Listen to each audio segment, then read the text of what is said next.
Album and Beer Club. Hello and welcome to Album and Beer Club. And today we are talking about One Step Beyond by Madness. The debut album by the Nutty Boys. Yeah. And it was released in 79.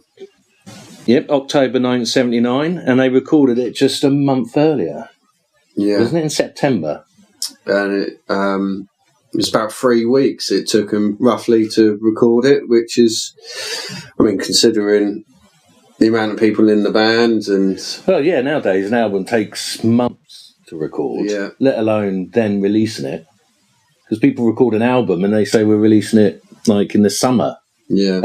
And it's in like the winter. Yeah. So it's a really quick turnaround for this, their debut album. And they had a single out just before this, didn't they? Single just before on Two Tone Records. Yep, they obviously, that was their first record company they signed to, and they went on tour with the Specials and a few others, didn't Bad Manners, Body they Snatchers. Yeah, they had a bit of a two-tone tour. I'm not sure who else was on it. I can't remember now. Selector, yes. I don't think... Beat or anybody like that? I'm not sure. Yeah, but anyway, they only recorded The Prince and the B-side Madness, which are both related to their favourite artist, I guess, Prince Buster. Yeah. Yeah, because The Prince is sort of like like a tribute to him. Yeah. And Madness, the song Madness, is the Prince Buster song, which they got their name from. Mm. And both were included on this album, but both have been re-recorded, which I did actually have Prince on Two Tone, which I wish I still had it. That might be worth some money. Well, yeah, I wish I still had it, because I'd actually be able to compare the difference. Oh, yeah, there's two different versions, Yeah. Interestingly enough, Madness...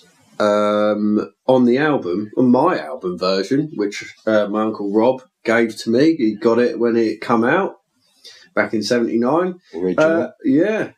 Madness isn't listed on there. No, it's squashed between Mummy's Boy and Chipmunks Are Go. Yeah, and... Which surprised us. Yeah. Because Madness come out of nowhere. And we forgot to say that they signed to Stiff Records to release this album, didn't they? Yeah. That's why they had to re-record The Prince and Madness. Yeah. But it's odd that they just chucked it in the album. Yeah.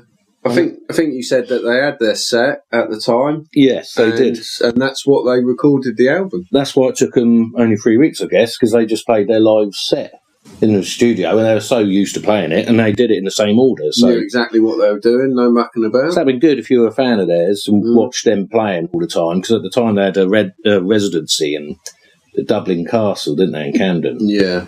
And buying a record would be just like watching them live, wouldn't it? Because it's exactly the same set list. I think that's probably what... I think it's a good idea. What you want, really. I mean... You know what's coming next, don't you? You don't really want to watch a band and then... for example, Black Keys, I reckon, pretty sure if you were to watch them now, they don't sound like a two-piece. Oh, no. Oh, definitely not. Loads of bands these days. On the albums probably sound like Madness.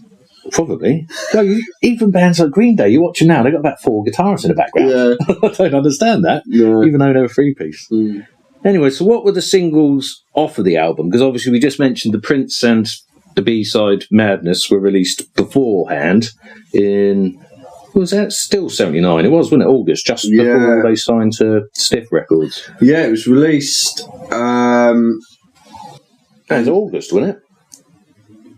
Yeah, I think it was in August they released The Prince. Yeah. And then... September they recorded the album. Yeah, once they signed to Stiff Records. And then just a month later, it was released. Yeah. And then after that, they had the singles from it. Yeah, Which was One Step Beyond. That's right. And I was watching that documentary. That's really good. I can't remember what it's called now. Was it called Before We Were? Or was that Before We Were Mad? Or I can't remember what it's called. Something like that. It is brilliant, though. But they were saying they didn't really want to release One Step Beyond as the second single because they'd already released the Prince about Prince Buster with the B-side Madness Prince Buster song, and then One Step Beyond being a Prince Buster song, and they were worried about being a Prince Buster tribute band. But the record company said, trust us, and they're right. the record company, because it was their first That's top 10 hit. brilliant. It was number 7 in the chart. So yeah, Yeah. because the Prince, I think, only got to 16, was it? Which is still great for your first single. Yeah, it's amazing for an independent label. Oh yeah, definitely. I mean, Stiff was still independent, but such a bigger operation than Two Tone. Yeah. But then after One Step Beyond, the other single is My Girl. My Girl, interested song, because it was originally sung by Mike from the band. I can't remember his surname, but he's the keyboard player. Yeah. And he used to sing it live and that, but the record company thought it'd be, I don't know, they just wanted Suggs to sing it because he was the lead vocalist. So Yeah. there's a bit of, I think there's a little bit of, I think that Mike was a little bit pissed after he couldn't sing it on the album, but Yeah, maybe. I would have been if I wrote it and used to Yeah. sing it, and then all of a sudden you're not singing the single. But, Maybe. but it was only the third single, so, Yeah. just wanted it, I guess they wanted it to sound all the same, even though Suggs doesn't hardly sing on One Step Beyond. He doesn't do anything, does he? Just makes a few weird noises in the background. Yeah. 'Cause it's Chaz that does the intro. Yeah. Which must be weird. You lead. You're a lead vocalist, and the first single officially from the album, You don't sing on. You're not on it. Yeah. So that's obviously why. I mean, My Girl's a proper pop song, isn't it? Really. That's a brilliant song. I've always that was probably my favourite when I was younger, My Girl, and I loved the video as well. We always used to watch my dad's VHS with all their song videos on it. Yeah, and I always remember that as being, it's just a really catchy song. Yeah. Where did that get in the charts? That was quite a... My Girl got to number 3. God, that's good, isn't it? Top 5. They did chart in other countries as well. Yeah. Which is good going. Oh, definitely. In North America, they were signed to Sire Records, which Ramones and quite a few other bands was signed to. Yeah, I didn't realise that. Did they release... Because a lot of bands release different singles in different countries, don't they? Yeah, they released different singles. They released... I've got to have a look for this one. I think it was Bed and Breakfast Man. They did release that. Which I don't think was a single over here. No, and funny enough, they released... I think they released Madness. Might be making it up. Yeah, well, let's just go with that. Definitely Better Breakfast, man. Definitely, that one was. They definitely released that. And so they had 3 singles in Europe off this album, and the last one was Night Boat to Cairo, which is a classic, and that's got a brilliant video. Remember them dance around the desert with the old, what they called a Tommy Cooper hat? Yeah. Fez, isn't it? Fez. Yeah. Yeah, that was a great video as well. Yeah, kind of videos that bands make now. They still make videos. Greens, well, yeah, not really. Oh yeah, I don't know. Where do you? I guess it's just YouTube. You watch song videos on now, don't you? Because there's no MTV or anything. It's a bit of a shame. Why not bring MTV back properly? I have no idea why it's Cribs or like Love Island. It doesn't make any sense, does it? No, that's baffled me for years. Why it's just nothing to do with music anymore. Yeah, but there you go. Yeah, but Night Boat. Number 6. That was got to 6, did it? Yeah. Awesome. So yeah, that's a great run of singles, isn't it, for your first album? Yeah, you couldn't wish for anything else, really, could you, for your debut album? No, that's it. 2 top 10 hits and the top 20 hit. Yeah, and it's a cracking start to an album. One Step Beyond, My Girl, Night Boat to Cairo. That is a great. Believe Me, and then it tails off slightly, but then not really. And then Believe Me and Land of Hope and Glory aren't sort of as familiar, are they? No. And on site, I mean, it works better as a vinyl because the last song, Tarzan's Nuts, is an instrumental. Yeah. And that's fine. That ends the side. But if you're listening to it on streaming sort of services or CD or anything like that, it goes straight through. Yeah, you don't get this break-up, do you? Yeah, albums, I think that's why, because they used to do that on purpose, didn't they, to make both sides interested, didn't they? I mean, you bookend it, don't you? You go, we're starting with that, and that ends well. You don't just Whereas if it's CD, you just go right. Number 1 and number 12. Whereas vinyl, it's number 1, number 6. That's right. It's a better listen. It is. Well, it's good. It splits the album up well, doesn't it? If you listen to it in 2 halves, like it's supposed to be. Yeah. So, and the Prince, obviously, just before Tarzan's Nuts, they re-recorded it for this one. Yeah. And so that's a really strong side one. Really strong. If they were going to if it carried on like that, it would be a absolute classic. I mean, it is a classic. It is. But it would be. I think side massively. 2 starts pretty good as well, though. You got In the Middle of the Night, which I like, about a knicker thief stealing people's pants off the line, which is quite funny. And Bed and Breakfast Man, which is also a great song. Yeah, that's like a great song. Earlier, was released in North America. But then Razor Blade Alley's all right.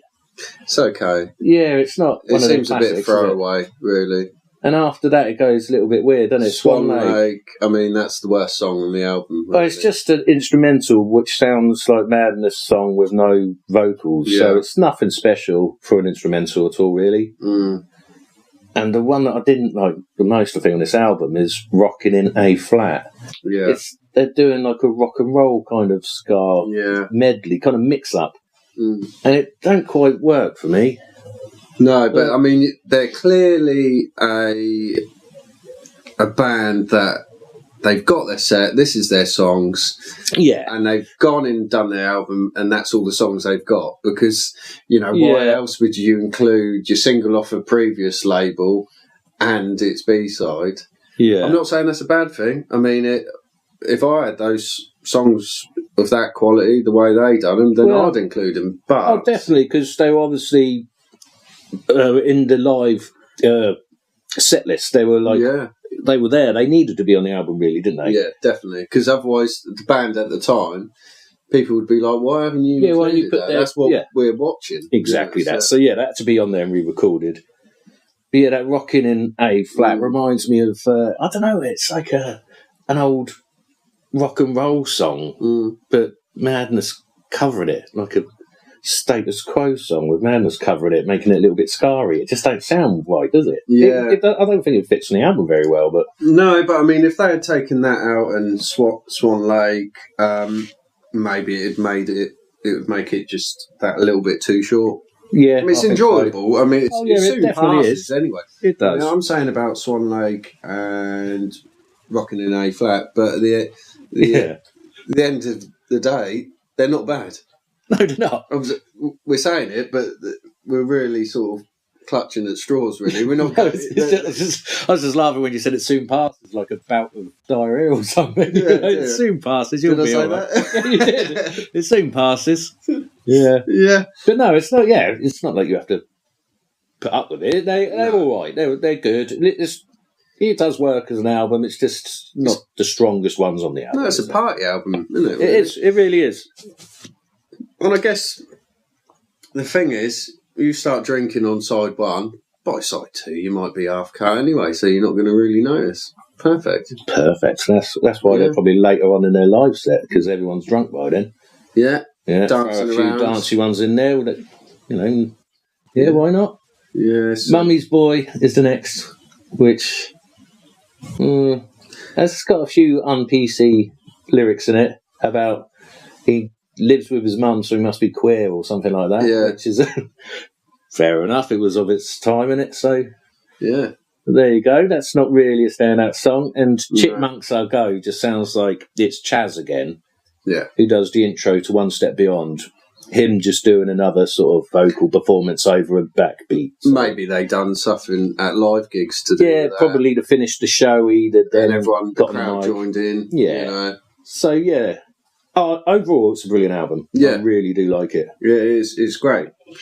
It's perfect for putting on when you've got people around or just having a good time, really, which is exactly what they would want from... Yeah. I mean, the sound quality as well, I think it's bang on. Well, we were talking about the producer. Can't remember his name now. But he recorded lots of... Madness albums after this, but Clanger, or was it Alan Winstanley? Yeah, both of them two together. Do it together. But they did a lot of the Madness albums after this, and then what else was it? They did so many great albums from. I can't remember who you were saying now, but even Alan Winstanley, or Winstanley. Winstanley, he's produced loads. Obviously involved in Madness for a while, and then Elvis Costello, he done that. Morrissey as well. And Morrissey, Symposium, which so it went right through, and then it got to like the 90s, and he was sort of into.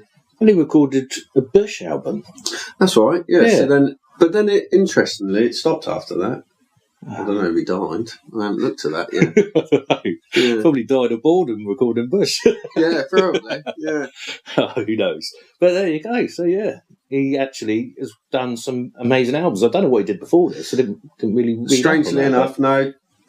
Was this one of his first records then? Was it? I think so, but I mean, I'd never heard of him really, and I'd like to think that I'd pay attention to producers. But no, I've never heard of it. Yeah, because you thought Elvis Costello might have been involved. I got confused with Specials.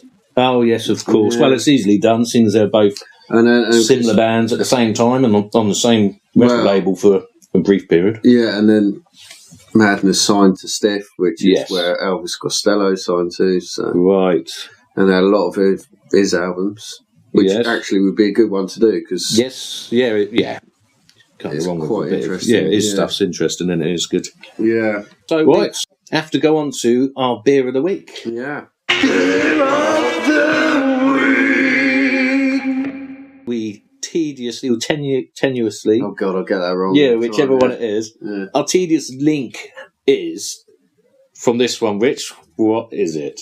Well, it's Camden Brewery. Camden Hell's Lager. Yeah. From Camden Town. Yes, so the link is basically Madness. Yeah. One of the big breaks that they got was being the resident band at the Dublin Castle in Camden, where they played, obviously, many shows and got a massive following and really built their name and reputation. So, we're drinking the Camden Hell's Lager. What do you think of it, Rich? I really like it. I've had it a couple of times before and I've enjoyed it, but it gave me heartburn. Oh, because I'm a bit of the hard nut that I am, but I'm fine at the moment and I'm enjoying it.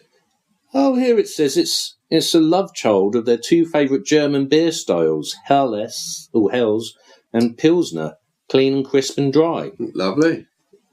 It's a beer we always want to drink and the reason we started our brewery. Well, there you go. That's probably why it gives you heartburn and the crispness in it. There's 4.6. That is quite strong. Yeah, it doesn't taste strong. No, it's nice actually. Went up to London recently and saw the brewery there. You visited the brewery, or did you just walk past it? I mean, we were playing. It was just before we were playing a gig, and right. I'd had enough. I wouldn't mind going in there. What, you'd had enough for what, beer?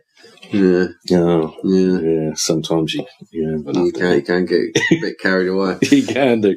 Yeah, so that was our beer of the week, Camden Hell's Lager. Yeah, Camden Town Brewery. I think that's quite a good link, actually. It is, actually. That's probably one of our better links. It's probably the first one where we've actually links to the band rather than randomly it's better than your previous suggestion, which was going to be Special Brew. Special Brew. Which we wouldn't have even been able to talk after a couple of cans, but you were linking it through Madness playing with Bad Manners, who had a song called Special Brew. Yeah, and they're both signed to Stiff Records. No. Oh, fuck. Oh. Two-tone. Two-tone. Oh, there we go. I just warned it. Yeah, we beat out. Yeah, we beat that out. Anyway, so that was it. And what did you say? Because there's got this is one of the most iconic album covers, I think. Yeah. And it was before Chaz was officially made a member, because I don't think he's on the cover. No, there's only 6 of them, and there's tradition. What was it called? 7. Yes. I think it's called The Nutty Train. The Nutty Train. That makes sense. On the photo, which is brilliant. Yeah. So simple. Really good. And on the back... Which, that is Chaz. Chaz Smash is doing a dance on the back. So you can learn the dance. Yeah. Oh, yes. That is good. Which is really good. And also, on the inlay, there's lots of photo. What? Not photo. I don't want to say photos. I don't want to say photo booth because that's American. What do we used to call it? It's a photo booth, isn't it? Is it? It's always been a booth. Yeah. Okay. I don't think Americans invented the word booth. Well, let's hope not.